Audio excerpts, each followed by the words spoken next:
ওম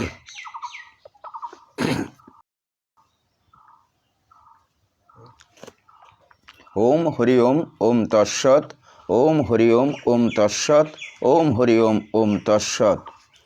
ওম নমো ভগবতে বাসুদেবায়। ওম নমো ভগবতে বাসুদেবায়। ওম নমো ভগবতে বাসুদেবায়। ওম ওম অশ্ব শ্রীমদ্ ভগবদ্গীতামালা মন্ত্রস্য শ্রী ভগবান বেদব্যাস ঋষি অনুষ্ঠুপ ছন্দ শ্রীকৃষ্ণ পরমাত্মা দেবতা অধ্যস্য তেস্তং প্রজ্ঞা ভাদস্য সে ভাষ্যতে ইতি বীজং সর্বধর্মানুপরিত্যাজ্য মামেকং শরণং ভজতি শক্তি অংতাং সর্বপাপাভ্যৈ মুখ্যৈ স্বামী মা শুচ ইতি কিলকম শ্রীকৃষ্ণ পিতার্থং পাঠে বিনিয়োগ। ওম অখণ্ড মঙ্গলকারম ব্যক্তং যেন চরাচরম তৎপদং দর্শিতং যেন তস্ময়ে চি গুরুবে নমঃ। ওম অজ্ঞানতিমিরাচ্ছন্দস্য জ্ঞানঞ্জলাশলোকয়া চক্ষুরন্মিলিতং যেন তস্ময়ে চি গুরুবে নমঃ। চি চৈতন্য মনোভীষ্টং স্থাপিতং যেন ভূতলে স্বয়ং রূপ কদা মজ্জং দদাতি স্বপাদন্তি কম। অজ্ঞতার গভীরতম অন্ধকারে আমার জন্ম হয়েছিল এবং আমার গুরুদেব জ্ঞানের আলোকবর্তিকা দিয়ে আমার চক্ষু উন্মোলিত করেছেন, তাকে আমার সচোদ্য প্রণতি নিবেদন করি। চি ল রূপ গোস্বামী প্রভুপদ যিনি শ্রীচৈতন্য মহাপ্রভুর অভিলাষ পূর্ণ করবার জন্য এই পৃথিবীতে আবির্ভূত হয়েছিলেন, আমি তার চি পাদপদ্মের আশ্রয় লাভ কবে করতে পারব? বন্দে হয়ং চিগুরু চিজত পদকমলং চি গুরুণ বৈষ্ণবাশ্চং চি রূপং সাগ্রজাতং সহগণ রঘুতান্নাতং তং সজীবং সাদ্বৈতং সাবধূতং পরিজনসহিতং কৃষ্ণ চৈতন্য দেবং চি রাধা কৃষ্ণ পদান সহগণ ললিতা বিশাখাশ্চং। আমি আমার গুরুদেবের পাদপদ্মে ও সমস্ত বৈষ্ণববৃন্দের শ্রীচরণে আমার সচোদ্য প্রণতি নিবেদন করি। আমি চিরূপ গোস্বামী, তাঁর অগ্রজ শ্রী সনাতন গোস্বামী, শ্রী রঘুনাথ দাস, শ্রী রঘুনাথ ভট্ট, শ্রী গোপাল ভট্ট ও শ্রী ল জীব গোস্বামীর চরণ কমলে আমার সচোদ্য প্রণতি নিবেদন করি। আমি শ্রীকৃষ্ণ চৈতন্য, শ্রী নিত্যানন্দ, শ্রী অদ্বৈত আচার্য, শ্রী গদাধর শ্রীবাস অন্যান্য পার্শ্বদবৃন্দের পাদপদ্মে আমার সচোদ্য প্রণতি নিবেদন করি। আমি শ্রীমতী ললিতা ও বিশাখা সহ শ্রীমতী রাধারানী ও শ্রীকৃষ্ণের চরণ কমলে আমার সচোদ্য প্রণতি নিবেদন করি। হে কৃষ্ণ করুণা সিন্ধু দীনবন্ধু জগৎপতে গোপীশ গোপিকাকান্ত রাধাকান্ত নমস্তুতে নমো নমঃ। হে আমার প্রিয় কৃষ্ণ, তুমি করুণার সিন্ধু, তুমি দীনের বন্ধু, তুমি সমস্ত জগতের পতি, তুমি গোপীদের ঈশ্বর এবং শ্রীমতী রাধারানীর প্রেমাস্পদ। আমি তোমার পাদপদ্মে আমার সচোদ্য প্রণতি নিবেদন করি। তপ্ত কাঞ্চন গৌরাঙ্গী রাধে বৃন্দাবনেশ্বরী বিশ্ববানুশ্রুতে দেবী প্রণামামি হরিপ্রিয়ে শ্রীমতী রাধারানী, যার অঙ্গকান্তি তপ্ত কাঞ্চনের মতো, যিনি বৃন্দাবনের ঈশ্বরী, যিনি মহারাজ ভীষ্মবানুর দুহিতা এবং ভগবান শ্রীকৃষ্ণের প্রেয়সী, তাঁর চরণ কমলে আমি আমার সচোদ্য প্রণতি নিবেদন করি। বাঞ্ছা কল্পতরুভ্যশ্চ কৃপা সিন্ধুভ্য এবশ্চ পতিতানাং পাবনেভ্য বৈষ্ণবেভ্য নমো নমঃ। সমস্ত বৈষ্ণব ভক্তবৃন্দ যারা বাঞ্ছা কল্পতরুর মতো সকলের মনোবাঞ্ছা পূর্ণ করতে পারেন, যারা কৃপার সাগর ও পতিত পাবন, তাদের চরণ কমলে আমি আমার সচোদ্য প্রণতি নিবেদন করি। শ্রীকৃষ্ণ চৈতন্য প্রভু নিত্যানন্দ, শ্রী অদ্বৈত গদাধর শ্রীবাসাদি গৌর ভক্তবৃন্দ, শ্রীকৃষ্ণ চৈতন্য প্রভু নিত্যানন্দ, শ্রী অদ্বৈত আচার্য, শ্রী গদাধর ও শ্রীবাসাদি গৌর ভক্তবৃন্দের চরণ কমলে আমি আমার সচোদ্য প্রণতি নিবেদন করি। হরে কৃষ্ণ কৃষ্ণ কৃষ্ণ হরে হরে, হরে রাম রাম রাম হরে হরে, হরে কৃষ্ণ কৃষ্ণ কৃষ্ণ হরে হরে, হরে রাম রাম রাম হরে হরে।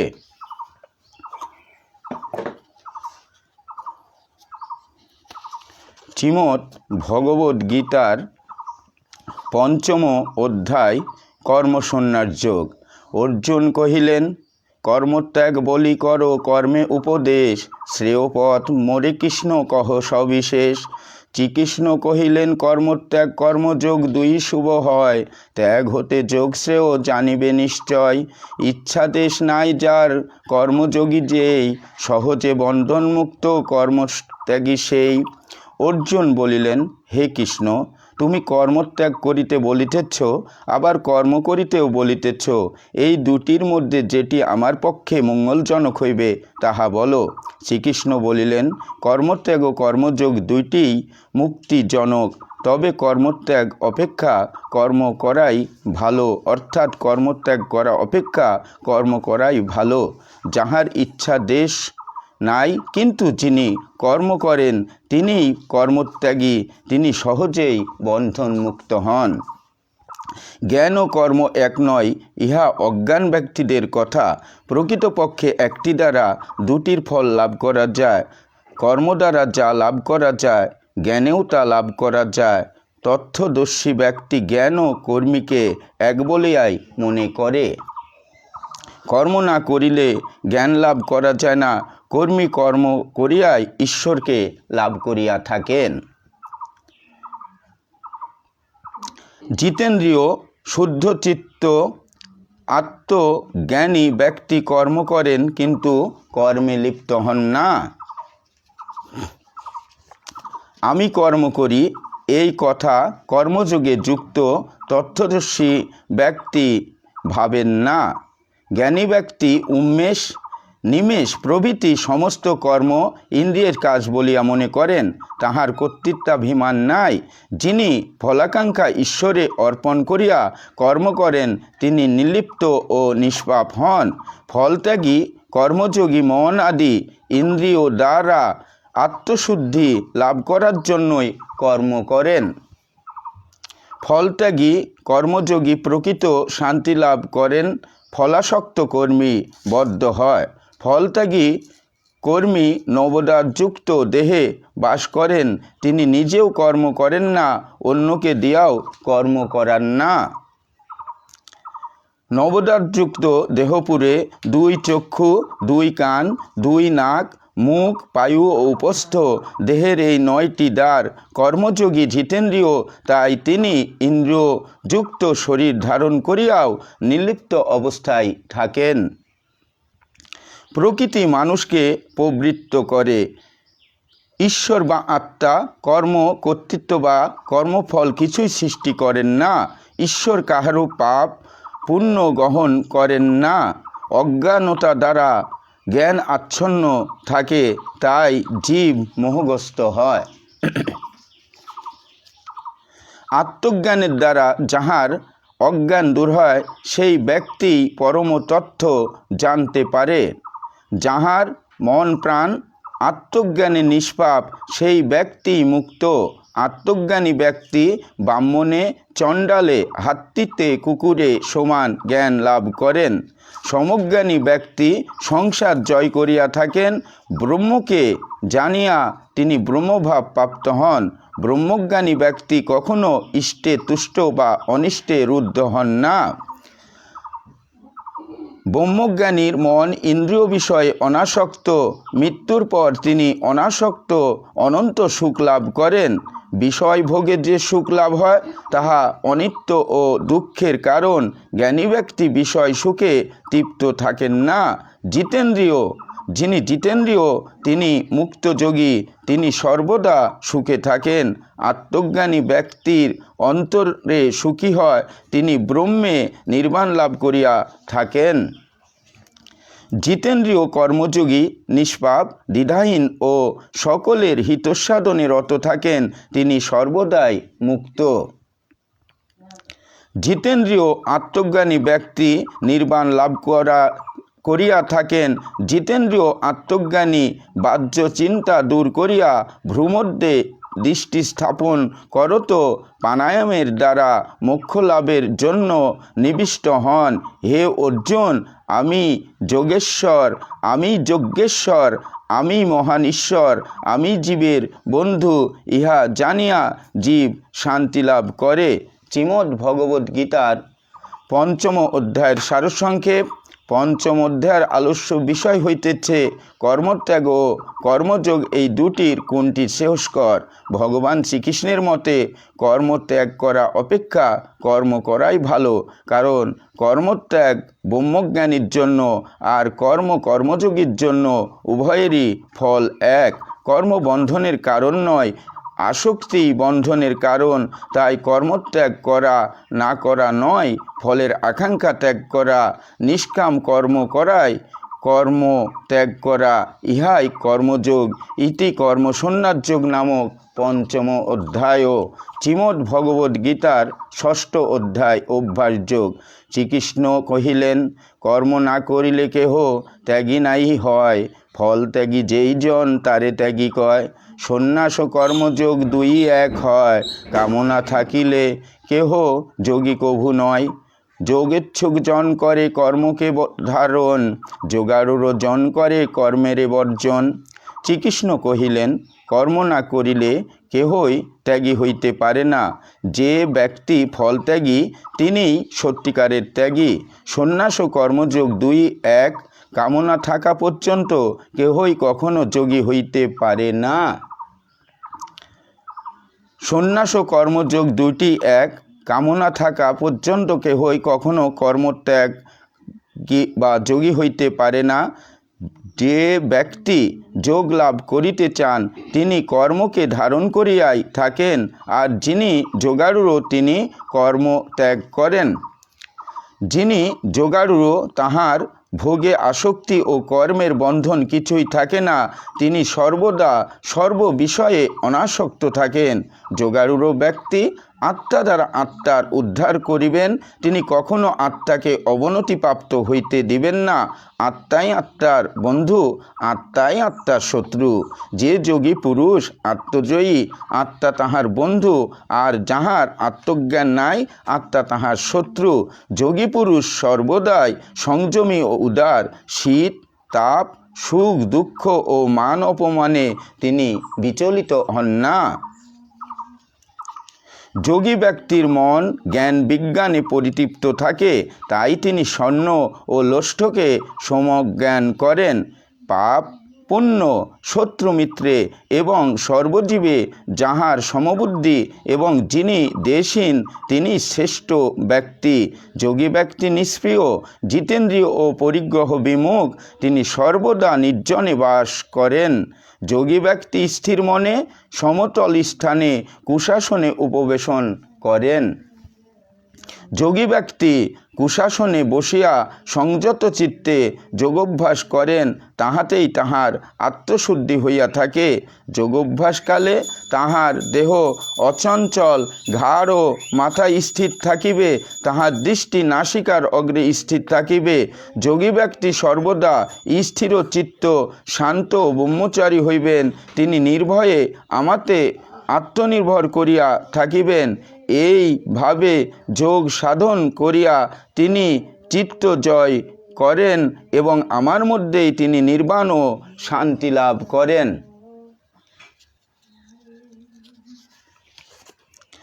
অতি আহার অনাহার, অতি নিদ্রা বা অতি জাগরণ কোনোটিতেই যোগ সাধনা হয় না। যিনি নিয়মিত ভোগী, নিয়মিত আহারী, নিয়মিত কর্মী, নিয়মিত চেষ্টাশীল এবং যাহার নিদ্রা ও জাগরণ নিয়মিত, তাহারই যোগ সাধনা হইয়া থাকে। যিনি সংযত আত্মসমাহিত চিত্ত এবং সর্বকর্মে স্পৃহাশূন্য, তাহারই যোগ সাধনা হইয়া থাকে। যে স্থানে শান্ত বায়ু সেখানে যেমন প্রদীপ শান্ত থাকে, আত্মযুক্ত যোগীও সেইরূপ সর্বদা সুস্থির থাকেন। যোগযুক্ত ব্যক্তি চিত্তরোধ করিয়া এবং শান্ত মনে আত্মদর্শন করিয়া আনন্দ লাভ করেন। আত্মদর্শী হইলে যোগীর মনস্থির হয় এবং সেই অপূর্ব অবস্থায় বাক্যাতীত ও অতীন্দ্রিয় সুখ লাভ হইয়া থাকে। এই সুখ লাভ করিলে অন্য সকল সুখই তুচ্ছবোধ হয়, তখন অতিশয় দুঃখেও মন বিচলিত হয় না। হে অর্জুন, যেই যোগে সুখ দুঃখের লেশমাত্র নাই, তুমি সেই যোগাভ্যাস করিবে। তুমি সমস্ত রকম কামনা ত্যাগ করিবে এবং ইন্দ্রিয়গণকে সংযত করিবে। বুদ্ধি স্থির করিয়া ধৈর্য ধারণ করো এবং চিন্তাশূন্য হইয়া মন সংযত করো। মন চঞ্চল, সে নানা দিকে ধাবিত হয়, তাহাকে টানিয়া নিজের বশে আনিতে চেষ্টা করো।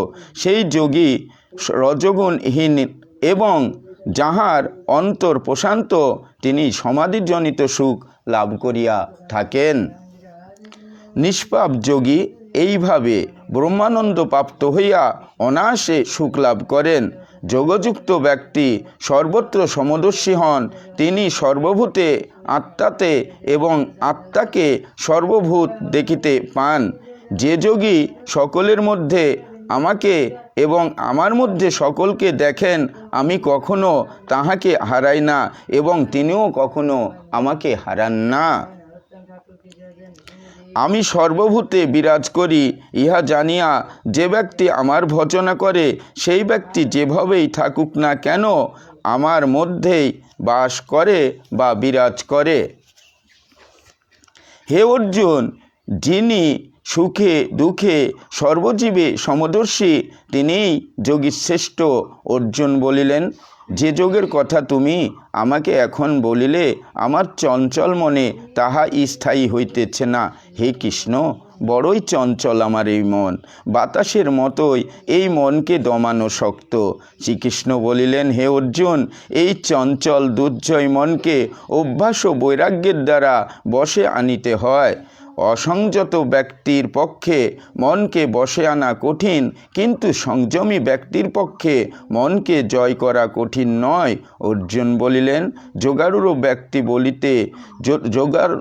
ব্যক্তি যদি যোগভ্রষ্ট হন, তবে তাহার গতি কি হয়? যোগারূঢ় ব্যক্তি যদি জ্ঞানের পথ ও কর্মের পথ হইতে ভ্রষ্ট হন, তাহা হইলে কি তিনি ছিন্ন মেঘের মতো নষ্ট হইবেন? হে কৃষ্ণ, তুমি দয়া করিয়া আমার এই সন্দেহ দূর করো। হে দয়াময়, তুমি ছাড়া আর কে এই সন্দেহ দূর করিবে? শ্রীকৃষ্ণ বলিলেন, হে অর্জুন, যে ব্যক্তি শুভ কাজে রত হয়, তাহার ইহলোকে এবং পরলোকে দুর্গতি লাভ হয় না। যোগভ্রষ্ট ব্যক্তি মৃত্যুর পর বহু বছর পুণ্যলোকে বাস করিয়া পরজন্মে ধনীর ঘরে জন্মগ্রহণ করেন, অথবা সেই যোগভ্রষ্ট ব্যক্তি পুণ্যবলে জ্ঞানযোগীর ঘরেও জন্মগ্রহণ করিয়া থাকেন। সেই ব্যক্তি পূর্বজন্মের জ্ঞানের বলে পুনরায় মুক্তির জন্য চেষ্টা করে।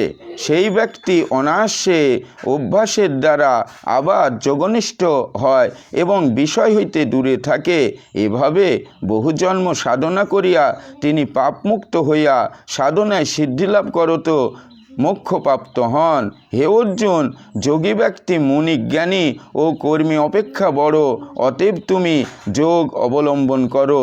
যে মদগত চিত্ত হইয়া আমার সেবা করে, আমি তাহাকে শ্রেষ্ঠ যোগী বলিয়া মনে করি। শ্রীমদ্ ভগবদ্গীতার 6ষ্ঠ অধ্যায়ের সারসংক্ষেপ। 6ষ্ঠ অধ্যায়ে অভ্যাসযোগ, ইহা কর্মযোগেরই অঙ্গস্বরূপ। কর্মত্যাগ করিলেই সন্ন্যাসী বা যোগী হওয়া যায় না। সন্ন্যাসী বা যোগী হইতে হইলে সর্বসংকল্প ত্যাগ করিয়া কর্ম করিতে হইবে। যিনি কামনা ত্যাগ করিয়া কর্ম করেন, সন্ন্যাসী এবং যোগী দুই তিনি। নিষ্কাম কর্মী যোগসিদ্ধির নিষ্কাম কর্মই যোগসিদ্ধির কারণ। যোগ অভ্যাসের জন্যই প্রয়োজন নির্জন স্থানের, নির্জন পবিত্র স্থানে আসনে বসিয়া সংযমের দ্বারা মন স্থির করিয়া যোগাভ্যাস করিতে হয়। আত্মশুদ্ধির জন্য সমস্ত কামনা দূর করিতে পারিলেই মন সংযত ও ইন্দ্রিয় দমিত হয়। সংযত মনকে অন্তর্মুখী করিতে পারিলেই ক্রমে ক্রমে চিত্তবৃত্তি নিরোধ হয়। চিত্তবৃত্তি নিরোধ হইলে কোনো বিষয়ে চিন্তা থাকে না, তখন আত্মসংস্থ হওয়া যায়। আত্মসংস্থ হইলে নিজের স্বরূপ প্রতিভাত হয়। নিজের স্বরূপ প্রতিভাত হইলে পরম শান্তি অনুভূত হয়। যোগী ব্যক্তি তখন মহাদুঃখেও বিচলিত হন না। তিনি সর্বত্র সমদর্শন লাভ করেন। সর্বভূতকে আত্মাতে এবং আত্মাতে সর্বভূত দর্শন করেন। ইহাই আত্মদর্শন। আত্মদর্শন। আত্মদর্শনই যোগের উদ্দেশ্য। আত্মদর্শনকারী যোগী শ্রেষ্ঠ ভক্ত।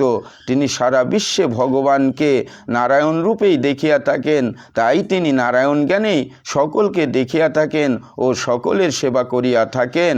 মনকে সংযত করিতে না পারিলে যোগ সাধনা হয় না। মন বাতাসের মতোই চঞ্চল। অভ্যাস ও বৈরাগ্যের দ্বারা মনকে সংযত করিতে হয়।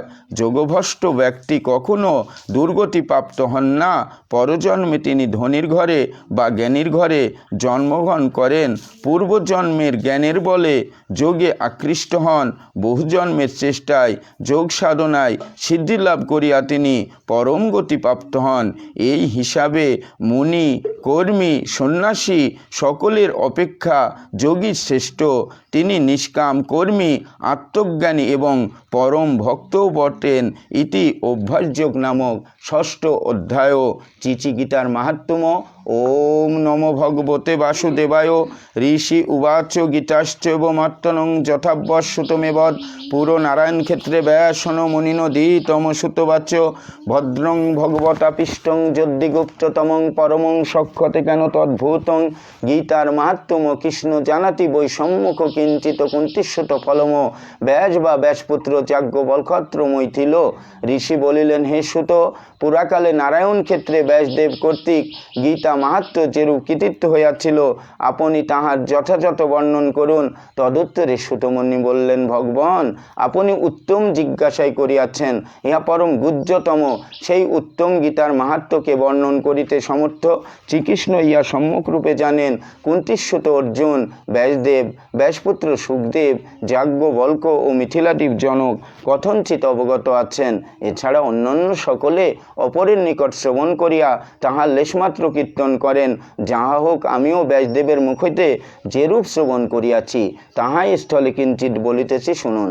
সমগ্র উপনিষদ রাশি গাভীস্বরূপ গোপালনন্দন ভগবান শ্রীকৃষ্ণ দহনকর্তা, অর্জুন বৎস এবং মহৎ গীতামৃত দুগ্ধস্বরূপ সুধীগণ তাহা পান করেন।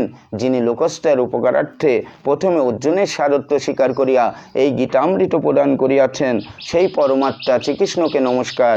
হে কৃষ্ণ, করুণা সিন্ধু, দীনবন্ধু, জগৎপতে, গোপীশ, গোপিকা কান্ত, রাধাকান্ত, নমস্তুতে, নমো নমঃ। গঙ্গা, গীতা, সাবিত্রী, সীতা, সত্যা, প্রতিব্রতা, ব্রহ্মাবলী, ব্রহ্মবিদ্যা, ত্রিসন্ধ্যা, মুক্তিগৃহিণী, অর্ধমাত্রা, চিদানন্দা, ভবগ্নি, ভান্তিনাশিনী, বেদত্রয়ী, পরানন্দা, তথার্থ জ্ঞানমঞ্জুরি। জয় রামচন্দ্র, জয় রামচন্দ্র। পূর্ণব্রহ্ম নারায়ণ। ওম নমস্তে বিশ্বরূপস্য ভাস্যাসি পদ্মে পদ্মালয়ে শুভে সর্বত্র পাইমাং দেবী মহালক্ষ্মী নমস্তুতে, নমো নমঃ। ইয়া দেবী সর্বভূতেষু মাতৃরূপেণু সংস্থিতা। নমোত্তস্মৈ, নমোত্তস্মৈ, নমো নমঃ। সবাই বলো কৃষ্ণ নাম মঙ্গল। হে মঙ্গল কর প্রভু, আত্মজ্ঞানে নাহি আত্মার চেতন। কৃষ্ণ প্রাপ্তি দূরে থাক, সংসারে পতন। আমায় ক্ষমা করো প্রভু, তোমায় আমি ডাকিনি প্রভু। যখন ছিল সকাল, রঙ্গরসে কাটিয়েছি বেলা, জ্বালিনি আলোর মশাল। দুপুরবেলা ডাকবো ভেবে মন করেছি স্থির, শত কাজে ডুবেছিলাম রঙিন স্বপ্নের ভিড়। রাতের বেলা ডাকবো তোমায় ফেলে সকল খেলা, পেছন পানে চেয়ে দেখি শেষ হয়েছে বেলা। আমায় তুমি ক্ষমা করো ওগো প্রভু দয়াল, এবার তোমায় ডাকবো আমি যদি আসে সকাল। বাণী চিরন্তন, দানেতে দুর্গতি খণ্ডে, নামে খণ্ডে পাপ, জ্ঞানেতে মূর্খতা খণ্ডে, ধৈর্যে খণ্ডে তাপ। চিগুর উপদেশে খণ্ডে, সাধু সঙ্গে ভাব, মনের মলিনতা খণ্ডে, সাধু সঙ্গে ভাব। হরিনাম বিনে নাই গতে ভব সংসারে, তাই বলি হরিনাম করো উচ্চস্বরে। চারি যুগের নাম সম সত্য যুগ, নারায়ণ পরবেদা, নারায়ণ পরক্ষরা, নারায়ণ পরামুক্তি, নারায়ণ পরাগতি। তেতা যুগ রাম নারায়ণ অন্ত, মুকুন্দ মধুসূদন, কৃষ্ণ কেশব কংসারী হরে। বৈকুণ্ঠ বামন দাপর যুগ, হরে মুরারি মধুকৈট ভারে। গোপাল গোবিন্দ মুকুন্দ সৌরে, চি যজ্ঞেশ নারায়ণ, কৃষ্ণ বিষ্ণু নিরাশ্রং মং জগদীশ রক্ষ। কলিযুগ হরে কৃষ্ণ কৃষ্ণ কৃষ্ণ হরে হরে, হরে রাম রাম রাম হরে হরে। হরে কৃষ্ণ কৃষ্ণ কৃষ্ণ হরে হরে, হরে রাম রাম রাম হরে হরে, হরে কৃষ্ণ কৃষ্ণ কৃষ্ণ হরে হরে, হরে রাম রাম রাম হরে হরে।